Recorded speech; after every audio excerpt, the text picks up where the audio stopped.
Welcome to Nellore జిల్లా కావలి area ప్రభుత్వ ఆసుపత్రిని ఎమ్మెల్యే కావ్య కృష్ణారెడ్డి శనివారం ఆకస్మికంగా తనిఖీ చేశారు.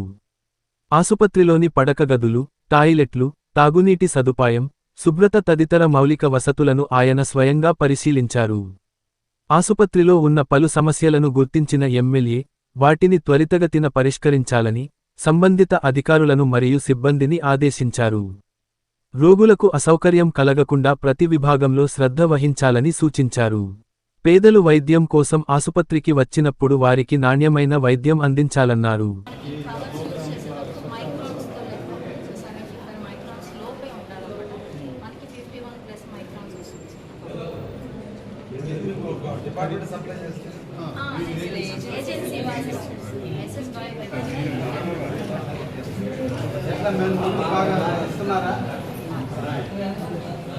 భోజనం ప్లీజ్ ఆరామా బాత్రూమ్ ఎట్లున్నాయి ఇప్పుడు క్లీన్ చేస్తున్నారా?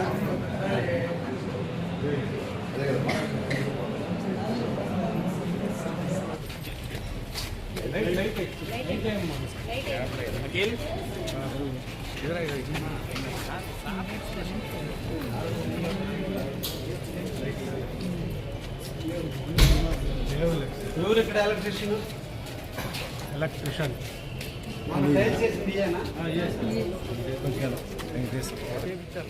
సోలార్లు అంటే ఫ్యాన్లు పనిచేయడం లేదంటే లైట్లు కాలిపోయినా ఉండాలి, లేదంటే పైన డస్ట్ అంతా వచ్చి సోలార్ తీసుకోవడం లేదన్నా. దానికి ఊరు లోకల్లో సోలార్ రిపేర్ చేసే వాళ్ళు పిలిచి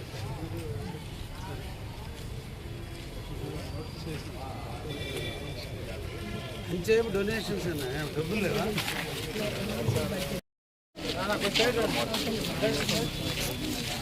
ఇది ఎందుకు ఇట్లా ఉంది?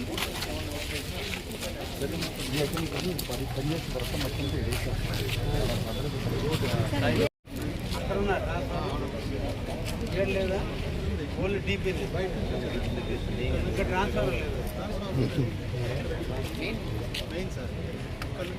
ట్రాన్స్ఫర్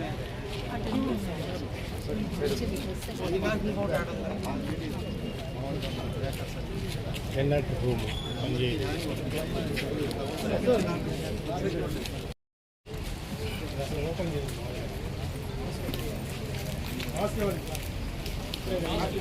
నేను స్ట్రాంగ్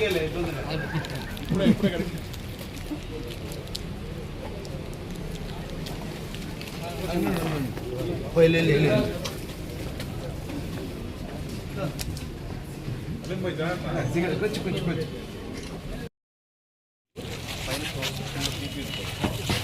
వర్షం వచ్చే నీళ్ళు కూడా డ్రైనేజ్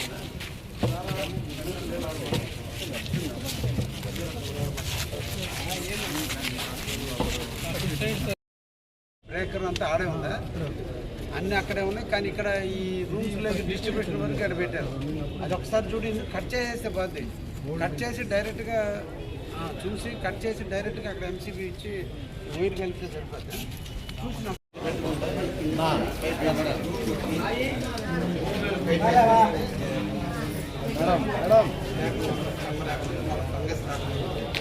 నీళ్ళలో స్లిప్ అయి పడిపోయి వాటర్ ఎక్కడ ఉంది? ఆర్ఓ ప్లాంట్ ఎక్కడ ఉంది? ఎప్పుడు ట్యాంక్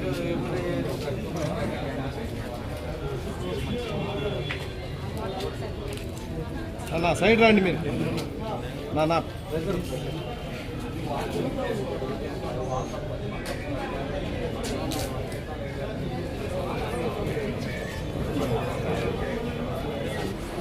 పబ్లిక్ వాటర్ టాయిలెట్స్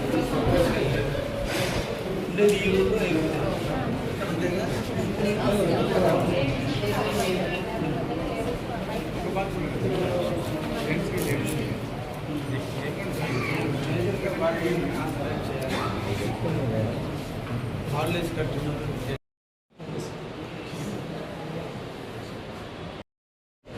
ఈ రోజున రాష్ట్ర వ్యాప్తంగా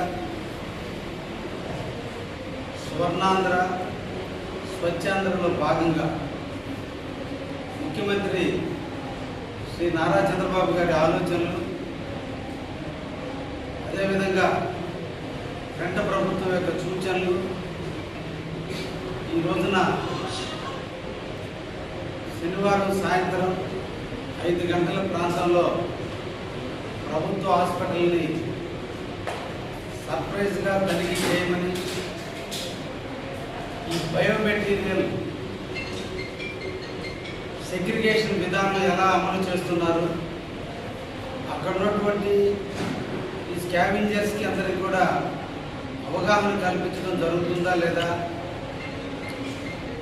రోగుల యొక్క పరిస్థితులు ప్రభుత్వ హాస్పిటల్లో ఎలా ఉన్నాయి, టాయిలెట్స్ అన్నింటినీ కూడా పరిశుభ్రంగా ఉంచుతున్నారా లేదా, ఈ బయోమెటీరియల్ బార్కోడ్ అన్నింటికీ ఉండి ఏ రోజు కాదు వ్యాక్సిన్ మారుస్తున్నారా లేదా, ఈ బార్కోడ్ విధానాన్ని అమలు పరుస్తున్నారా లేదా అనేటువంటి అన్ని విషయాల మీద ఈ రోజున ప్రభుత్వ హాస్పిటల్ని సందర్శించడం జరిగింది. కావలి ప్రభుత్వ హాస్పిటల్ ఎంతోమంది కావలి నియోజకవర్గానికి, ఇతర నియోజకవర్గం పేద బడుగు బలహీన వర్గాలకి, ఆర్థిక స్తోమత లేనటువంటి వాళ్ళకి ఒక సెంటర్ పాయింట్గా ఉండి ఈరోజు విశేషమైన సేవలు అందిస్తున్నటువంటి ప్రభుత్వ వైద్యశాల, 100 బెడ్స్ ఉన్నటువంటి వైద్యశాలగా, అన్ని ఫ్యాకల్టీకి సంబంధించిన డాక్టర్లు ఉండే విధానంగా ఈ రోజున పరిశుభ్రతతో కొత్త బిల్డింగ్ని ప్రారంభించుకొని అన్ని అంగులతో ఈరోజు పేదవారికి సేవ చేస్తున్నటువంటి తరుణంలో ఇంకా కూడా శానిటేషన్ అభివృద్ధి పరచాలి, ఎలక్ట్రికల్ పరంగా ఉన్నటువంటి లోపాలను సవరించాలి, బిల్డింగ్లు ఎక్కడన్నా మరమ్మతులు ఉంటే వాటన్నింటినీ కూడా అభివృద్ధి చేయాలనేటువంటి దాంతో ఇప్పుడు కూడా నేను డాక్టర్లతో మాట్లాడటం, ఇక్కడ ఉన్నటువంటి ల్యాబ్సెస్ అన్నింటి మీద కూడా అవగాహన చేసుకోవటం, ముఖ్యంగా అదృష్టం కొద్దీ రాష్ట్రంలో ఏ హాస్పిటల్కి లేనటువంటి వనరులు కావలి ప్రభుత్వ హాస్పిటల్కి ఉన్నాయి. సొంత షాపింగ్ కాంప్లెక్స్ ఉన్నందువల్ల ఈ షాపింగ్ కాంప్లెక్స్లో వచ్చేటువంటి రెంట్లతో ఈ హాస్పిటల్లో అదనపు మరమ్మతులు కావచ్చు, ఇతరితర అవసరాలు కూడా సద్వినియోగం చేసుకుని పేదవాళ్ళు, ఆర్థికంగా వెనకబడినటువంటి వారికి మెరుగైనటువంటి సేవలు అందించే విధంగా ఈ రోజున ఈ హాస్పిటల్ పనిచేస్తుందని, అధికారులందరూ కూడా మంచివారు ఉన్నారు, అందరూ కూడా డెడికేషన్తో పనిచేస్తున్నారు. ఈ రోజున దాదాపు 450 మంది పర్ డే ఈరోజు అవుట్ పేషెంట్స్ ఇక్కడ డైలీ కూడా చూపించుకోవడం కూడా జరుగుతుంది. ఇంకా అదనపు డాక్టర్లు కూడా ఈ ప్రాంతానికి తీసుకురాగలిగితే ఇంకా ఎక్కువ మంది పేషెంట్లు కూడా తీసుకురావడానికి అవకాశం ఉంటుంది. మౌలిక సదుపాయాలు కూడా కొన్ని ఏర్పాటు చేయాల్సినటువంటి అవసరం కూడా ఉంది. కాంట్రాక్టర్ బోరు నిర్మాణం కానీ, ఇంకా కాంపౌండ్ వాల్ కానీ, గేట్లు కూడా బిగించాల్సినటువంటి కాంట్రాక్టర్ కొంత అలసత్వం వల్ల వాటిని కూడా బిగించే విధంగా నేను కూడా పై అధికారులతో మాట్లాడి, కాంట్రాక్టర్తో కూడా మాట్లాడి ఉత్తరం వైపు ఉన్నటువంటి కాంపౌండ్ వాల్ నిర్మాణం కావచ్చు, తూర్పు వైపు ఉన్నటువంటి ట్రంక్ రోడ్డు ఆనుకున్నటువంటి కాంపౌండ్ వాల్ కావచ్చు, అదేవిధంగా మార్చురీ రూమ్ దగ్గర ఉన్నటువంటి కాంపౌండ్ వాల్కి సంబంధించిన గేట్లు కూడా ఈ రోజున అధికారులతో మాట్లాడి తొందరలోనే అవి కూడా పూర్తి చేయడం కూడా జరుగుతుందని, అదేవిధంగా సోలార్ లైట్లన్నీ కూడా వెలగటం లేదని ఇప్పుడే నా దృష్టికి వస్తే మా హాస్పిటల్కి సంబంధించిన నిధులు ఇచ్చి ఆ లైట్లన్నింటినీ మరమ్మతులు చేయటమా, లేదంటే కొత్త లైట్లను వేసి ఎవరికి కూడా ఇబ్బంది రాకుండా చూడమని చెప్పి కూడా ఇప్పుడే సూపరింటెండెంట్కి అజెండా ఏర్పాటు చేయమని, అజెండా ద్వారా దాని శాంక్షన్ కూడా ఇస్తామని చెప్పి వారికి సూచన కూడా ఇవ్వడం కూడా జరిగింది. తప్పకుండా మనందరం కూడా మన కావలికి తలమానికమై పేదలకి నిరంతరం కూడా ఆరోగ్యవంతులుగా తీర్చిదిద్దే దేవాలయం లాంటి మన హాస్పిటల్ని అందరం కూడా కాపాడుకోవాల్సినటువంటి అవసరం ఉంది. అన్ని విధాలుగా ఈ హాస్పిటల్ పేదవాళ్ళని అన్ని విధాలుగా అండదండలుగా ఉంటుందనే విషయాన్ని కూడా నేను మీ ద్వారా కావలి ప్రజానికానికి కూడా తెలియజేస్తూ, మన హాస్పిటల్ని సద్వినియోగం చేసుకోండి. ప్రభుత్వం మెడిసిన్ల దగ్గర నుంచి అన్నీ కూడా వీలైనంత వరకు సరఫరా చేస్తున్నారు. ఈరోజు అన్ని రకాల అంగులతో మన ప్రభుత్వ హాస్పిటల్ పనిచేస్తుంది. తప్పకుండా మెరుగైనటువంటి వైద్యాన్ని అందించేయడానికి డాక్టర్లందరూ కూడా సుముఖంగా ఉన్నారనే విషయాన్ని కూడా తెలియజేస్తున్నా. ఇంకా కూడా ఈ హాస్పిటల్కి సంబంధించినటువంటి ఎలక్ట్రిసిటీ ఇబ్బందులు కూడా ఉంటే వాటిని కూడా తొలగించి తొందరలోనే వాటిని కూడా రెక్టిఫై చేస్తామని కూడా ఈ సందర్భంగా తెలియజేస్తున్నా. అదేవిధంగా మార్చురీ రూమ్లో ఫ్రేజర్లు లేవు. గతంలో నుంచి ఫ్రేజర్లు లేనందువల్ల అన్ఐడెంటిఫైడ్ బెడ్స్ కానీ లేదా చనిపోయినటువంటి వ్యక్తి తాలూకు బంధువులు ఫారిన్లో ఉంటే వచ్చేంత వరకు మార్చురీ రూమ్లో పెట్టుకోవడానికి ఫ్రేజర్లు లేకపోతే ఆ ఫ్రేజర్లు కూడా ఏర్పాటు చేసేదానికి కూడా నేను సంసిద్ధమై ఉన్నాం. అతి తొందరలో కూడా ఫ్రేజర్లు కూడా ఏర్పాటు చేసేదానికి మేము తప్పకుండా చర్యలు తీసుకుంటామని కూడా ఈ సందర్భంగా తెలియజేస్తున్నా. ముఖ్యంగా మిత్రులు వేదా మస్తానరావు గారు, రాజ్యసభ సభ్యులు కావలి హాస్పిటల్ అభివృద్ధికి 44 లక్షల రూపాయల నిధులు ఇవ్వటం జరిగింది. కావలిలో ఉన్నటువంటి హాస్పిటల్లో ఉన్నటువంటి ఆపరేషన్ చైర్స్ కావచ్చు, ఆపరేషన్ లైట్లు కావచ్చు, ఎప్పుడూ ఓల్డ్ ఏజ్ ఉన్నందువల్ల ఇక్కడ కొంత ఆపరేషన్లకు కొంచెం ఇబ్బందికరమైన పరిస్థితులు చూసినప్పుడు వారిని కోరిన మీదటనే దానికి సంబంధించిన ఆపరేషన్ థియేటర్కి సంబంధించిన ఎక్విప్మెంట్స్ కోసం 44 లక్షల రూపాయలు ఇవ్వడం జరిగింది. దాన్ని కూడా మనం జిల్లా కలెక్టర్ ఆధ్వర్యంలో పర్చేసింగ్ కమిటీ ద్వారా కొనుగోలు చేయమన్నాం. ప్రభుత్వ నియమ నిబంధనల ప్రకారం టెండర్ ద్వారా కొనుగోలు చేయాలని చెప్పిన మీదట ఇటీవల టెండర్ కూడా ఇవ్వడం జరిగింది. దానికి ఎవరైతే క్వాలిఫైడ్ మెటీరియల్ సప్లై చేసేటువంటి టెండర్కి ఎలిజిబిలిటీ ఉందో వారు అతి తొందరలోనే అగ్రిమెంట్ చేసుకుని మన గవర్నమెంట్ హాస్పిటల్కి ఈ 44 లక్షల రూపాయలు విలువైనటువంటి పరికరాలు కూడా మన హాస్పిటల్కి రాబోతున్నాయని కూడా తెలియజేస్తున్నాం.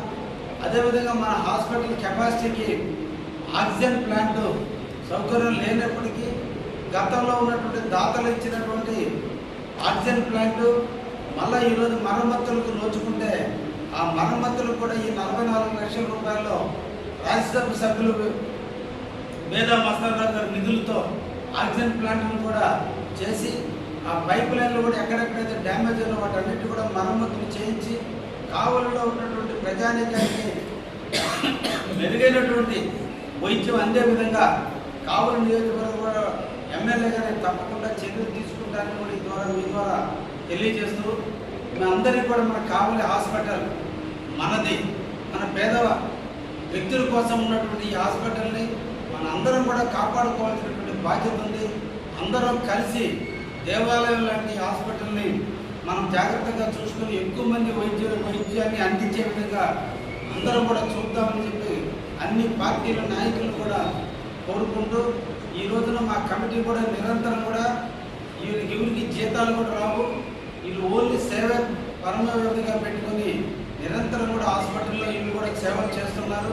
వారిని కూడా ఈ సందర్భంగా నేను అభినందిస్తున్నా. అదేవిధంగా ఇంకా కూడా హాస్పిటల్కి సంబంధించినటువంటి సమస్యలు ఏదైనా ఉన్నా కూడా మీ ద్వారా నా దృష్టికి తీసుకొస్తే వీలంత వరకు వాటిని పరిష్కారం చేసేదానికి కూడా ప్రయత్నం చేస్తారని మీరు మేము అందరం కలిసి ఈ సమాజాన్ని ఈ దేవాలయం లాంటి హాస్పిటల్ని బాగు చేద్దామని చెప్పి సందర్భంగా మిమ్మల్ని అందరినీ కూడా కోరుకుంటూ సెలవు తీసుకుంటున్నా. అందరికీ ధన్యవాదాలు. Thank you.